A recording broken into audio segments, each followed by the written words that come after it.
আসসালামু আলাইকুম রহমতুল্লাহ। হ্যালো বন্ধুরা, কেমন আছেন? আমার এক বড় ভাই এক নতুন গাড়ি কিনেছে, সে আমাকে সফরে নিয়ে বের হয়েছে। আজকে আমরা গাজীপুরের দিকে যাচ্ছি। তো এখানে একটু ঘুরবো। আমার বড় ভাই সে গাড়ি চালাচ্ছে। ওই যে আমার বড় ভাই, সে গাড়িটা কিনেছে। সে খুবই ভালো মনের একজন মানুষ। তো আমরা ওই সবুজ এলাকায় গ্রাম সাইডে চলে আসছি। গ্রামের আঁকাবাঁকা মেঠো পথে সবুজ শ্যামল দেখার জন্য। তো আমার কাছে আসলে খুবই ভালো লাগতেছে ঘুরতে। এখানে একটা ব্রিজ, এটা অনেক দিন ইচ্ছা ছিল আসার, কিন্তু আসার সুযোগ ছিল না। আজকে বড় ভাইয়ের গাড়িতে নিয়ে চলে আসলাম।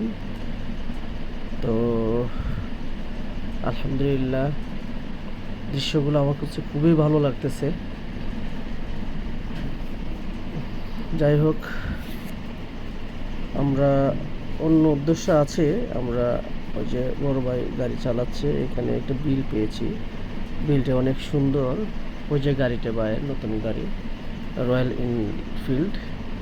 তো বড় ভাইয়ের খুব শখের গাড়ি।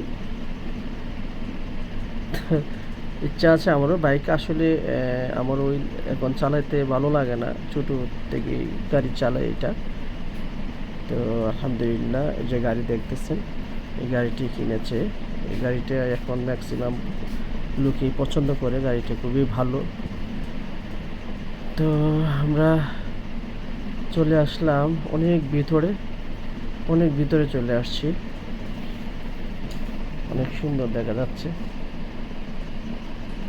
বড় ভাই খুবই সাপোর্ট দিচ্ছে ভিডিওটা করার জন্য। তো আমাকেও ভালো লাগছে, সে আমাকে সাপোর্ট দেওয়ার জন্য ভিডিওটা করতে পেরেছি সুন্দর করে। তো গাড়ি ভালো করে চালাচ্ছে, সেজন্যই আমি ভিডিওটা সুন্দর করে করতে পেরেছি। ড্রাইভার যদি ভালো না হয় তাহলে প্যাসেঞ্জার সুন্দর করে বসতে পারে না। তো আলহামদুলিল্লাহ, তার উপরে আমি লাখ কোটি শুক্রিয়া। সে ভালো করে গাড়িটা চালিয়েছে। আমি পিছনে রিল্যাক্সে বসেছিলাম এবং ভিডিওটা করেছি। তো আলহামদুলিল্লাহ, ভালোই লেগেছে। আপনাদেরকে দেখাবো, এখানে ঘোড়া আছে দুইটা। তো আমার কাছে খুবই ভালো লেগেছে, ঘোড়া দুইটা এখানে আছে।